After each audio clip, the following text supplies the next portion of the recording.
reportaje es el género mayor del periodismo, o sea, es el rey de reyes, es el género que recoge todos los otros géneros y es el género que ha sido más trabajado y estudiado en la historia del periodismo.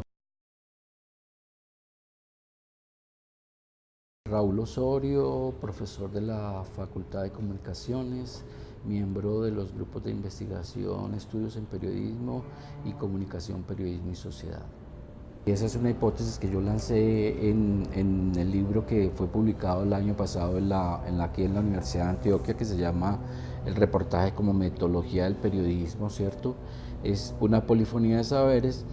El reportaje, como lo dije anteriormente, se ha estudiado como género, pero no se había estudiado como metodología. Para el trabajo de campo de los periodistas, aquí en Colombia y en América Latina, en algunos países, se usa la palabra reportería, ir a hacer reportería, o sea, salir a campo. O sea, ahí está la palabra reportaje. Y el reportaje, si uno va al latín, el reportaje tiene incluida digamos, la partícula re, ¿sí? La partícula re, que quiere decir ir para atrás, traer de vuelta. Portar, llevar consigo, o sea, el presente, ¿sí? Entonces tenemos el pasado y el presente. Portar. Y age, reportaje, viene del latín agir, que en portugués, por ejemplo, existe el verbo agir, que es acción, o sea, la acción para el futuro. Entonces, desde el mismo latín, el reportaje, la palabra reportaje incluye, es una hermenéutica, o sea, una explicación, una comprensión profunda de los acontecimientos humanos. Pero si el reportaje es una metodología, que en el libro lo explico históricamente bien cómo es esa metodología, qué métodos componen esa metodología. Y hay fundamentalmente tres métodos claves en el reportaje. La entrevista, pero no la entrevista como es vista por algunos estudiosos de las ciencias sociales como un instrumento. ¿Qué es un instrumento? Un instrumento es una llave para abrir una puerta, un instrumento son los alicates, un destornillador, sino la entrevista como método. Es un psiquiatra, él, cuando uno va al psiquiatra, le dice, acuéstese en el diván y me cuenta su vida. Y él coloca profunda atención a lo que uno le está contando. Es poco lo que él interviene, porque él lo que está tratando es de comprender en profundidad la vida de uno. Ahí la entrevista está siendo usada como metodología para el conocimiento. El reportaje usa el método de la entrevista para captar en profundidad la esencia, el alma de las personas de las cuales los periodistas quieren hacer escritos o producciones. Y hay otros dos métodos fundamentales, que es la observación, que también es usada por las ciencias sociales y humanas, o sea, la observación simple, en que yo salgo a observar a campo, a hacer la reportería y observo los elementos que yo voy a trabajar, y la observación participativa, que en la sociología también se usa mucho, en la antropología, y hay varios trabajos sobre la observación-acción, por ejemplo, en la sociología. Y la experiencia-vivencia. No solo la experiencia que vive el reportero cuando sale a hacer su reportería, sino la experiencia de las personas que cuentan su vida y que vivieron los acontecimientos.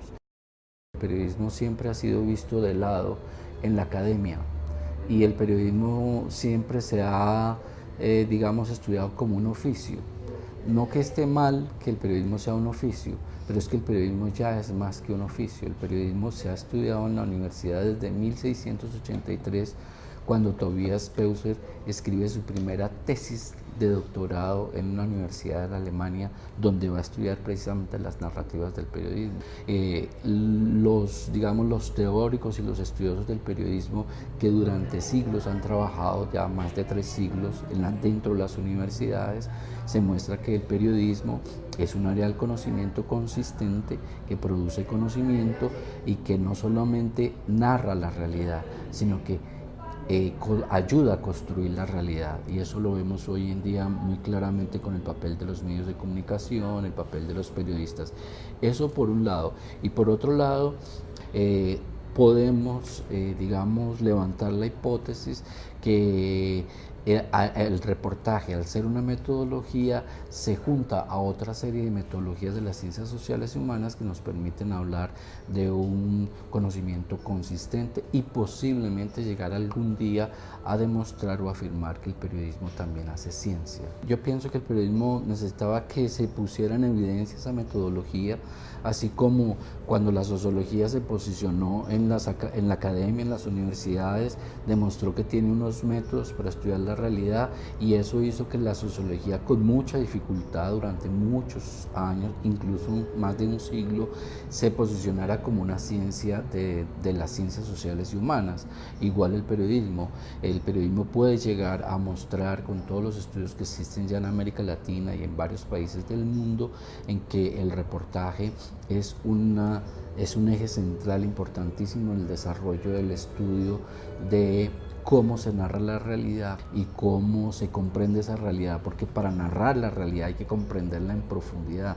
Si uno no comprende en profundidad los fenómenos sociales, humanos, psicológicos, políticos, uno no va a poder narrar bien la realidad desde una perspectiva crítica y consistente. El periodismo es fundamental en las democracias.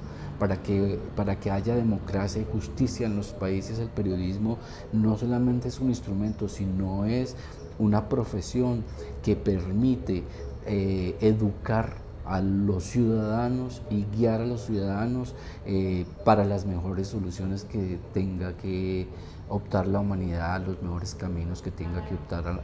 De alguna manera el periodismo ilumina caminos. Contanos un poquito sobre este mapita que tienes ahí. Es como un resumen de lo que yo planteo en el libro. Aquí nosotros tenemos el reportaje. Yo uso el concepto transcultural, que es un concepto de un antropólogo cubano, Fernando Ortiz, que habla que la transculturación es un fenómeno trascendental en América Latina, para el mestizaje en América Latina, y que una cultura no se sobrepone con la otra, sino que ellas se juntan y se enriquecen. Entonces yo tengo una propuesta que se llama el reportaje transcultural, que sería un reportaje experimental, dialógico, porque dialoga con la sociedad y con las diferentes voces, polifónico porque tiene diferentes voces de autoría, porque el periodista no solamente es una paloma mensajera que va y lleva un mensaje debajo de la patica y se lo lleva a otro, sino que él también interpreta, es decir, es un autor de esas narrativas, y literario porque usa muchas de las técnicas de la literatura, ¿cierto? Las grandes apropiaciones de las cuales se ha nutrido el reportaje están en la filosofía, en el conocimiento general, en las ciencias sociales humanas. Tiene una relación profunda con el relato de la oralidad popular, que es trascendental digamos, en los testimonios. Por ejemplo, ahora que se hace memoria histórica, el relato de las personas que vivieron y sufrieron la violencia es trascendental para eso, porque no solamente son actores, sino también espectadores. Trabaja con las teorías de las mediaciones de Jesús Martín Barbero, y se nutrió también el reportaje, la pintura, el teatro, la literatura, el cine y la música. Es decir, el reportaje tiene, por eso yo hablo en el libro, que es una polifonía de saberes, ¿cierto? Es decir, una polifonía de saberes, es decir, el reportaje dialoga con todos estos saberes y es un saber contemporáneo, y es una propuesta académica y al mismo tiempo práctica, que permite pensar el periodismo como un área crítica y de construcción para la sociedad.